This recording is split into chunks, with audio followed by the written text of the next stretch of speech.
ইনস্টিংটাকে check দেওয়ার জন্যই তখন আমাদেরকে কিছু আইন, বিধিনিষেধ, ডুজ অ্যান্ড ডোন্টস এগুলো তৈরি করতে হয়। সবার বাড়িতে তো প্রাইম মিনিস্টার যাওয়ার সম্ভব না, সবার বিচারটা তো এই আর সবকিছু ওই প্রাইম মিনিস্টারকে বলতে হবে কেন? এটাও একটা অপসংস্কৃতি বলে আমি মনে করি। আমাদের সমাজের কিছু লুপহোল আছে না, কিছু অন্ধকার জায়গা আছে না, যেগুলোতে আমরা আলো ফেলতে পছন্দ করি না, কিন্তু আমরা কিন্তু সবাই জানি এগুলো আছে। এগুলোকে আমরা দিনের পর দিন লালন পালন করি, বহন করি এবং একরকম মেনেও নেই। কারণ আমাদের এক ধরনের নোশন আছে, এগুলো না থাকলে নাকি এই অপরাধীরা সমাজে চলে আসে। যে প্রশ্নটি তুললেন যে ভয়হীনতা, বিচারহীনতার সংস্কৃতি যখন একটা সমাজের মধ্যে তৈরি হয়ে যায়, তখন যারা বিচার প্রার্থী বা সাধারণ জনগণ তাদের নিরাপত্তার জায়গাটা কোথায় গিয়ে পৌঁছায়। একটা জিনিস দেখুন, আপনার অ্যানথ্রোপোলজি অফ ভায়োলেন্স বা সহিংসতার নৃতত্ব, এখানে বলা হয় যে ভায়োলেন্সটা বা সহিংসতাটা হচ্ছে প্রতিটা মানুষের ইনস্টিংক্টের ভিতরে ডিপলি এমবেডেড। প্রতিটা মানুষের ভেতরে একটা সহিংস সত্তা কাজ করে, জন্মগতভাবে এটা আমাদের মজ্জাগত একটা ব্যাপার। তো এই যে ইনস্টিংটাকে চেক দেওয়ার জন্যই তখন আমাদেরকে কিছু আইন, বিধিনিষেধ, ডুজ অ্যান্ড ডোন্টস এগুলো তৈরি করতে হয়।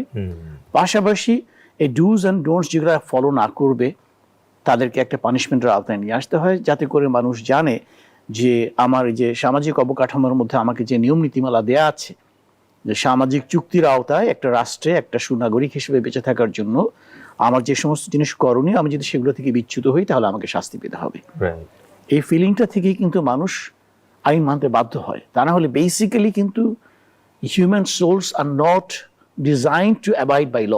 ঠিক এই মুহূর্তে যে জ্যামিতিক হারে বাংলাদেশে ধর্ষণের মতো ঘটনা, শিশু ধর্ষণের মতো ঘটনা এবং গণধর্ষণের মতো ঘটনা বেড়ে যাচ্ছে, এর পিছনে আসলে স্যার কি ধরনের কারণ দায়ী বলে আপনি মনে করেন? অনেকে বলছে যে সামাজিক ও পারিবারিক অবক্ষয়ের কথা, অনেকে বলছে পর্নোগ্রাফির সহজলভ্যতার কথা, আবার অনেকে বলছে যে এই অপরাধ করলে, ধর্ষণের অপরাধ করলে তো আসলে কোনো সাজা হয় না। আসলে কারণটা কোনটা স্যার? ধন্যবাদ আপনাকে।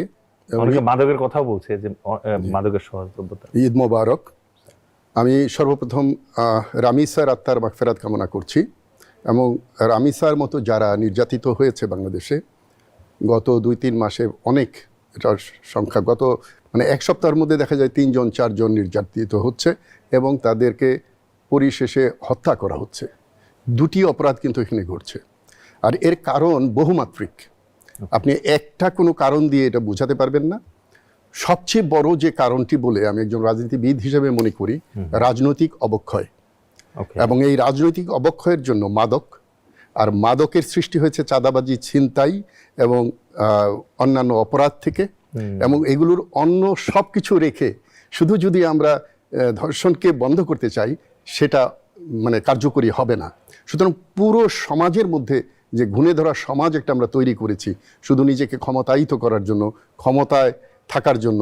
এই যে কয়েকদিন আগে আপনার ডিসিদের যে সম্মেলন হলো, সেখানেও তারা বিচারিক অধিকার চায়, সবাই একটা ক্ষমতা চায়, কিন্তু কাজের কাজ কিছু হয় না। তদন্ত আপনি দেখেন 5 লক্ষের উপরেও আছে, আদালতে কেসগুলো পড়ে আছে। এখন সবার ভাগ্যে তো রামিসা না, সবার বাড়িতে তো প্রাইম মিনিস্টার যাওয়ার সম্ভব না, সবার বিচারটা তো এই আর সবকিছু ওই প্রাইম মিনিস্টারকে বলতে হবে কেন? এটাও একটা অপসংস্কৃতি বলে আমি মনে করি। আমি ইদানিং দেখছি যে প্রতিটা মন্ত্রীকেই নির্দেশ দেওয়া হচ্ছে।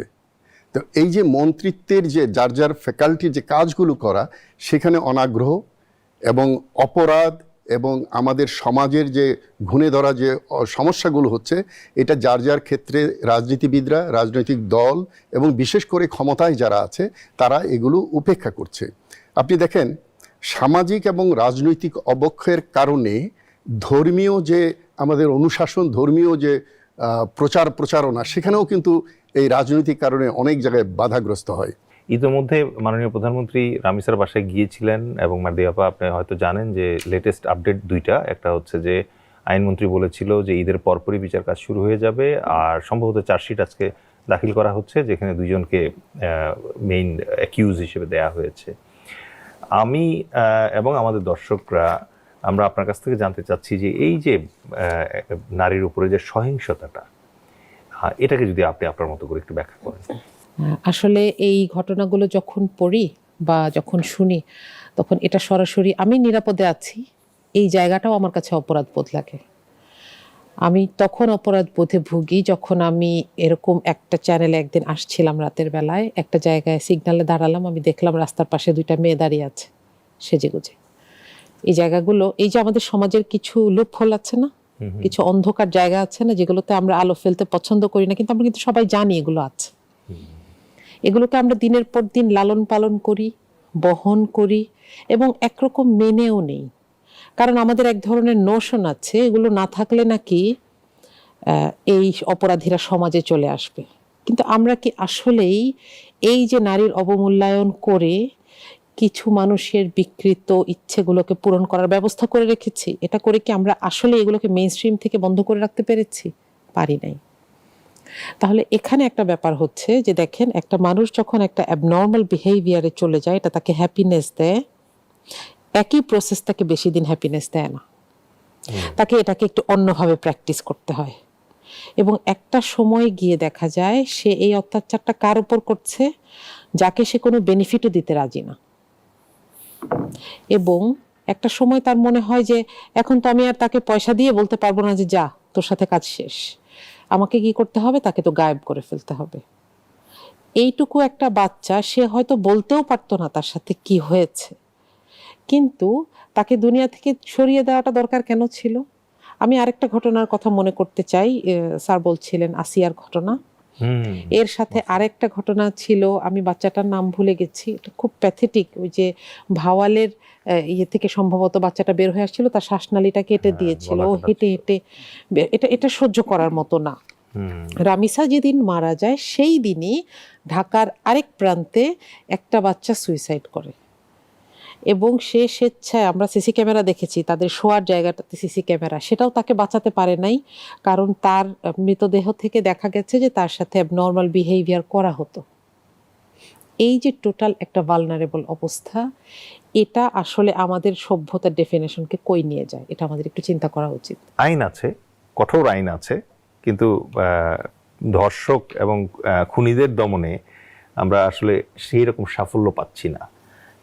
এটার অনেক ধরনের কারণ অনেকে বলছে, আবার অনেকে বলছে যে আমাদের সাফিসিয়েন্ট পুলিশ ফরেন্সিক ক্যাপাবিলিটি নাই, এবং অনেকে টেকনিক্যাল অনেক ট্রেনিং এবং আদার থিংস যেগুলো আছে, যেমন উইটনেস প্রোটেকশন সহ ভিকটিমটাকে যে ইনিশিয়াল সাপোর্ট দেওয়ার কথা এবং আলামতগুলোকে ঠিক রাখার কথা, এরকম বিভিন্ন ধরনের ত্রুটি বিচ্যুতি আমরা দেখতে পাচ্ছি। তো এগুলা পড়তে গেলে অথবা শুনতে গেলে মনে হয় এই ক্রাইমের বিচার বোধহয় বাংলাদেশে আদৌ সম্ভব না। আপনি কি আর একটু আলোকপাত করবেন? রাইট, আমাদের আপনার অনুষ্ঠানের নাম থেকে একটা জিনিস টেক আছে আমার, মুক্তির কথা। আমরা এই অনুষ্ঠানের মাধ্যমে আমাদের উপনিবেশিক মানসিকতা থেকে আসলে মুক্তি চাই। আপনি যে আইনের কথা বললেন, এটা কি আমাদের আইন? এটা তো বাংলাদেশ নামক ভূখণ্ডের তৈরি করা আইন না। 1860 সালে ব্রিটিশরা কোনো এক সময় আমাদের উপরে উপনিবেশ স্থাপন করেছে, আমাদেরকে তারা দেখতো ভৃত্যের মতো। জজ, ব্যারিস্টার, লয়ার যারা আছে সব হচ্ছে ওরা সাহেবরা। কাজে ওরা আইনগুলোকে এমনভাবেই তৈরি করে করেছে যাতে করে তারা তাদের সাবজেক্টকে তাদের ডিজায়ার অনুযায়ী কন্ট্রোলে রাখতে পারে। আচ্ছা, এবং আইনের ভেতরে এমন কতগুলো জটিলতা তৈরি করা হয়েছে, মানে আমলাতান্ত্রিক জটিলতা, যার ফলে যে কোনো একটা process automatically it tax a long time, অনেক সময় লেগে যায়। ওকে, আপনি যদি একটা নর্মাল ক্রিমিনাল কেসের কথা চিন্তা করেন, ক্রিমিনাল কেসটা শুরু হয় কিন্তু আপনার ফার্স্টে ম্যাজিস্ট্রেট কোর্ট থেকে, ওখান থেকে ওটা সিনিয়র ম্যাজিস্ট্রেট কোর্টে যায়, ওখান থেকে আপনার ডিস্ট্রিক্ট কোর্টে সেশন জাজের কাছে যায়। এটা গেল একটা। সব কিছু করার পরও যদি দেখা যায় সেই ব্যক্তি দোষী, একটা রায়ও হয়ে গেল, সেই ব্যক্তি এটার এগেনস্টে আবার অ্যাপিল করছে হাইকোর্টে গিয়ে। ওকে, দেখা যাক ওখানে দীর্ঘদিন ধরে চলার পরে ওখানেও রায়টা বহাল থাকলো, সে আবার অ্যাপিলের ডিভিশনে যাচ্ছে আবার অ্যাপিল করতে, ওখানেও দীর্ঘদিন পরে যদি বহাল থাকলে সে আবার রিভিউ পিটিশন দিচ্ছে। একটু মেজর আফসারে আপনার কাছে আসতে চাই, যে যেটা বোঝা যাচ্ছে ব্রিগেডিয়ার ইউসুফের কথা থেকে, যে state craft is very delicate issue, এত সহজ না। কিন্তু ধরেন ঋণখেলাপি, তারপরে হচ্ছে ধরেন অ্যাপারেন্টলি ক্রিমিনাল, প্লাস হচ্ছে ধরেন ক্যাজুয়ালি দ্বৈত নাগরিকত্ব সম্পন্ন পলিটিশিয়ানরা যখন এই জাতীয় ডেলিকেট ম্যাটার্সে মানে হাত দেন, তখন আসলে ব্যাপার কেমন দাঁড়ায়, স্পেশালি ধর্ষণের মতো কেসে পলিটিশিয়ানরা খুব বেশি ইনফ্লুয়েন্স করেন, এই ব্যাপারে কি বলবেন স্যার? জি, আমি বলতে চাই যে যে ঈদটা আমরা পার করলাম, এটা এই 55 বছরে এরকম ঈদ আমরা করিনি। ঈদের ঠিক আগে আগে সারা বাংলাদেশের মানুষ একটা শিশুর জন্য চিৎকার, ধর্ষণ বন্ধ করার জন্য চিৎকার, বিচার পাওয়ার জন্য হাহাকার, এরকম ঈদ কিন্তু আমরা আগে পার করিনি।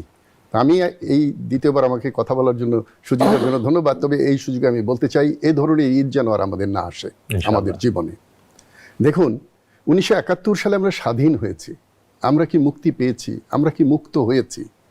আমরা 1971 সাল থেকেই নানাভাবে আমাদের এই দেশটাকে বিভিন্ন বিশেষ বিশেষ দেশ এমনভাবে আমাদের পুতুল সরকার বানিয়ে বানিয়ে মাঝে মাঝে অন্য সরকার এসে আমাদের শিক্ষাকে ধ্বংস করা, আমাদের সংস্কৃতিকে ধ্বংস করা, আমাদের আচার আচরণ সমাজকে ধ্বংস করার চেষ্টা। এটা এক ধরনের স্নায়ু যুদ্ধের মতো, এটা এক ধরনের আগ্রাসন বলে আমি মনে করি। তো সেটাও আমরা বন্ধ করতে পারিনি, এখনো নিশ্চিত না যেটা বন্ধ হয়েছে কিনা। এটা খুব গুরুত্বপূর্ণ সকল বিচার, সকল সমাজ ব্যবস্থার জন্যে। দ্বিতীয়ত হলো রাজনৈতিক প্রভাব বা আশ্রয়ে এত বড় বাধা হয়ে গেছে যে এর আগে স্বৈরাচার সরকার, ওটার জন্য আমরা বাধা দিয়েছিলাম যে স্থানীয় সরকার নির্বাচনগুলো যেন দলীয় মার্কায় না হয়।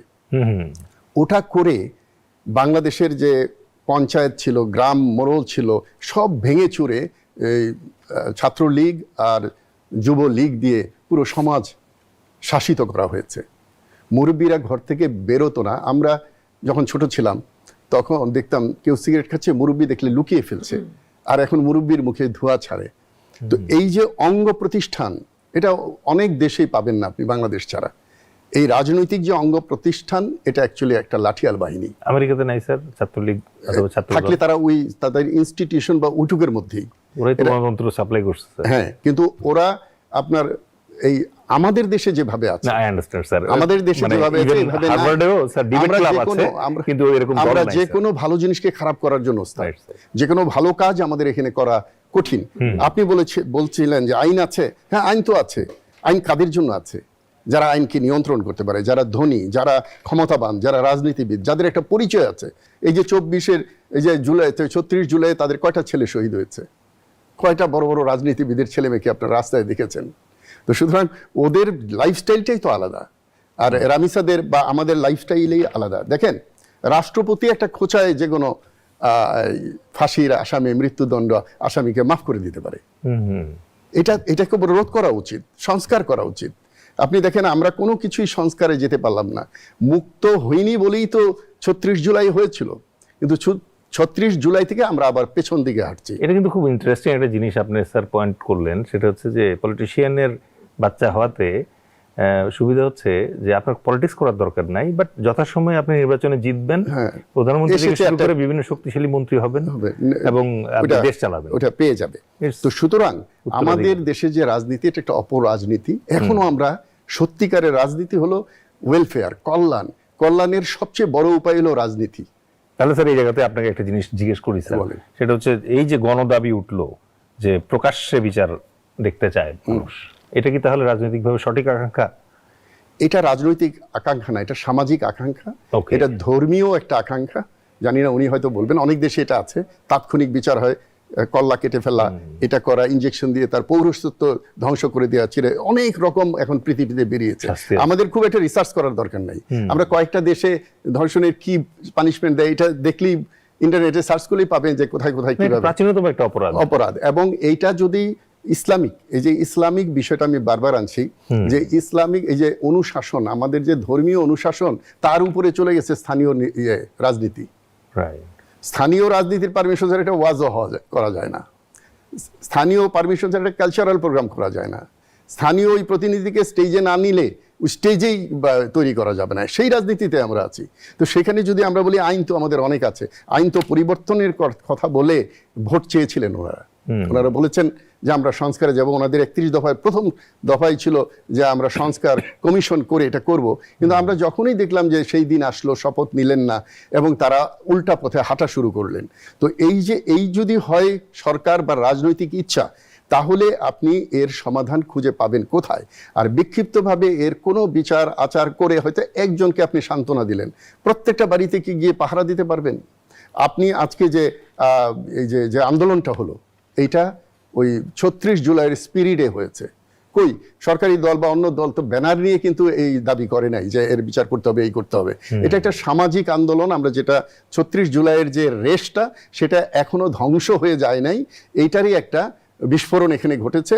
এবং আমি মনে করি এই যে জুলাই সামনে আসতেছে, যদি বিচারালয়কে আলাদা না করা হয়, যদি যেইগুলো তাদের নোট অফ ডিসেন্ট দেওয়া আছে এগুলো ছাড়া বাকিগুলো না করা হয়, মানুষ আবার জুলাই ফুঁসে উঠবে, বারবার আমাদের জুলাই আসবে, বারবার আমরা মুক্তির কথা বলবো, কিন্তু আমরা পিছপা হব না। কারণ আমাদের আশেপাশে শত্রু আছে, আমাদেরকে ধ্বংস করার জন্যে, বিনা যুদ্ধে ধ্বংস করার জন্য অনেক ওত পেতে বসে আছে। আমাদের আজকের আলোচনার এই প্রেক্ষিতেই যেতে চাই, সেটা হচ্ছে এক একটা ধর্ষণের মামলার সুরাহা হতে 8 থেকে 10 বছর যদি লেগে যায়, এবং এখানে আপনি শুরুতেই যেটা বললেন যে ভিকটিম যে আছে তার যে আলামত সংগ্রহ করা থেকে শুরু করে যে প্রসেসের ভেতর দিয়ে তাকে যেতে হয়, অনেকটা এখানে প্যাট্রিয়ার একটা ব্যাপার তো আছেই, পুরুষতান্ত্রিক একটা প্রতিবন্ধকতা তো আছেই। তার সাথে আবার যেটা হচ্ছে সাক্ষী। এখন ধরেন শরিয়া আইনে যেরকম হুদুদের ব্যাপার বলা আছে, ওখানে আবার বলা আছে 4 জন প্রাপ্তবয়স্ক সাক্ষী লাগে এই ধরনের ঘটনার ক্ষেত্রে। আমাদের দেশের যে বিদ্যমান আইন আছে সেখানেও কিন্তু সাক্ষ্যের একটা ব্যাপার আছে, কিন্তু বাংলাদেশের রাজনৈতিক প্রেক্ষাপটের কারণে এমন হয় যে সাক্ষী আসলে 10 বছর ধরে সাক্ষী দেওয়ার মতো ধৈর্য রাখতে পারে না। এমনকি এই যে বিচারের দীর্ঘসূত্রিতার কারণে রামেসার বাবা বিচার চাইতেই ভয় পায়। তাহলে এই জায়গাটায় আপনি যেহেতু এখন জাতীয় সংসদে আমাদের প্রতিনিধিত্ব করছেন, জনগণের প্রতিনিধিত্ব করছেন, এই জায়গাগুলোতে আপনি আসলে কি ভাবেন, কিভাবে ইমপ্রুভ করা সম্ভব? একজন মহিলাকে কেউ দুশ্চরিত্র বলতে চায়, সেখানে সাক্ষী লাগবে। কিন্তু এই ধরনের ফৌজদারি অপরাধ যেটা সুস্পষ্টভাবে এক পক্ষের উপরে অন্যায় হচ্ছে, এখানে সাক্ষীর ব্যাপারটা ওই রকম না, এটা ফরেনসিক দিয়ে আসবে, ফরেনসিক আলামত দিয়ে। জি। এবং আপনি দেখেন, এই যে আপনি দীর্ঘসূত্রিতার কথা বলছেন, এটা শুধু বিচার কার্যের দীর্ঘসূত্রিতা না তো।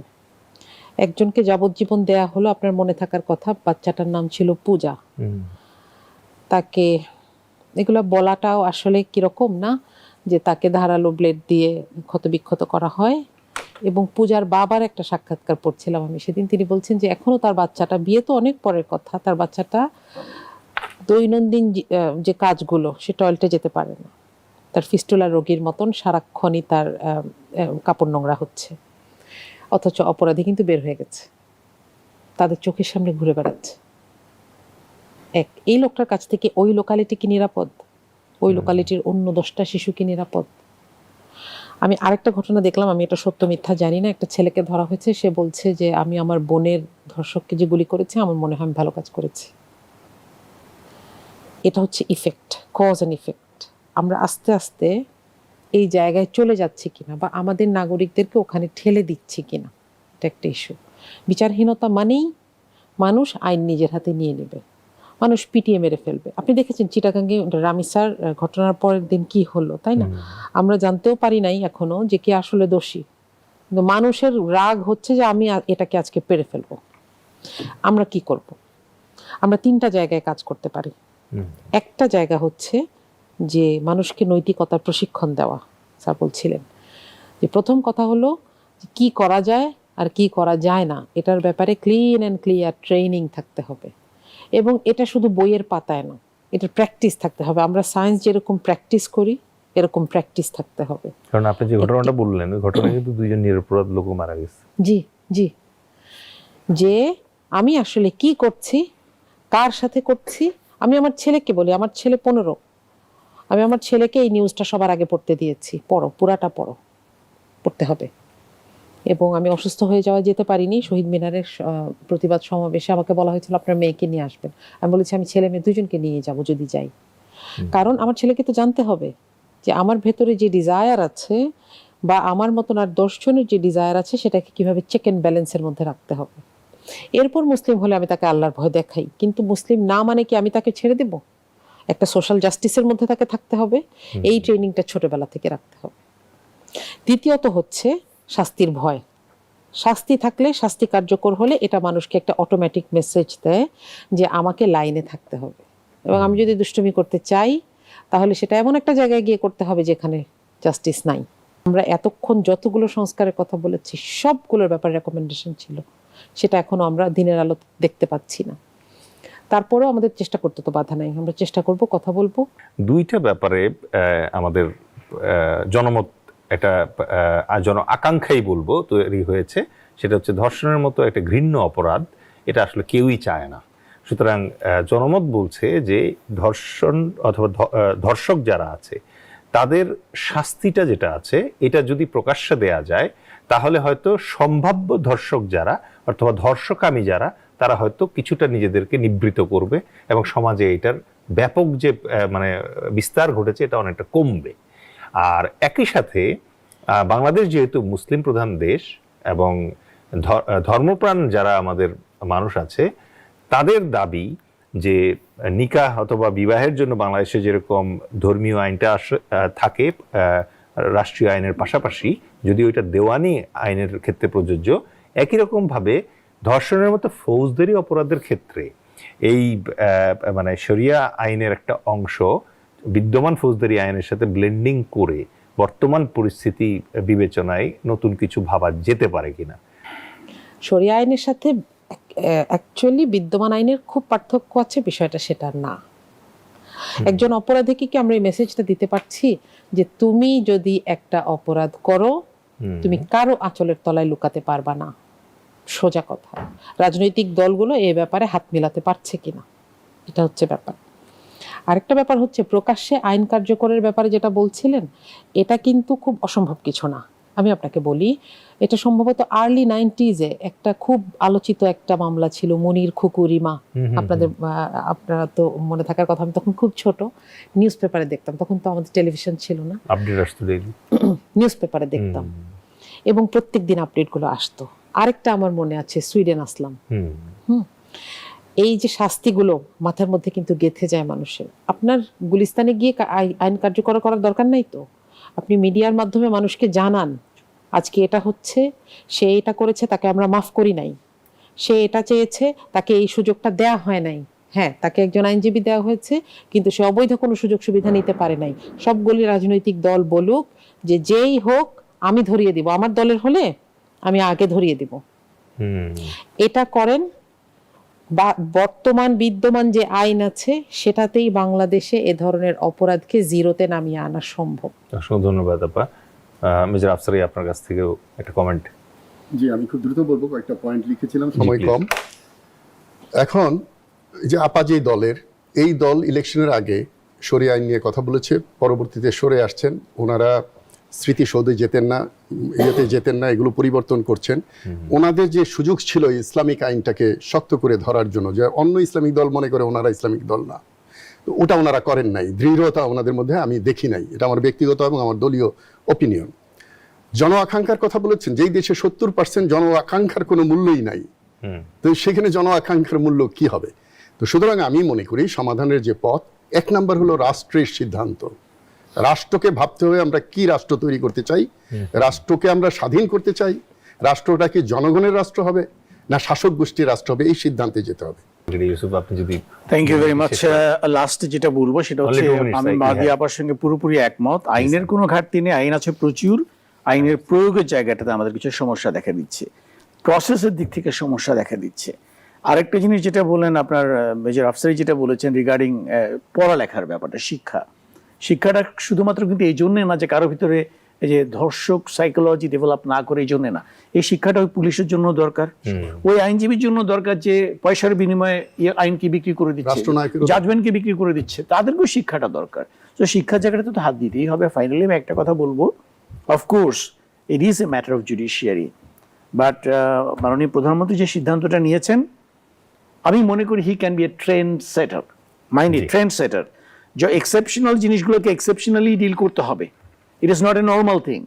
সো এটা যদি উনি 1 মাসের মধ্যে করে দেখাতে পারেন, আমার একটা দাবি থাকবে অনুরূপ আরো যে সমস্ত ঘটনাগুলো ঘটেছে, যেগুলো 15-20 বছর হয়ে গেছে, যারা একটা কথা বললেন মাদি আপা, যেটা কথা বললেন যে ধর্ষক ঘুরে বেড়াচ্ছে, এখন মেয়েটা এখনো সাফার করছে, এই ধরনের যারা যারা রয়ে গেছে, যাদের এখনো বিচার কার্যকর হয়নি, আমরা আশা করব উনি একটা ট্রেন্ড সেট করবেন উইদিন 1 মান্থ, শুধুমাত্র রামিসা না, এই ধরনের যতগুলো ভিকটিম আছে প্রত্যেকে যাতে বিচার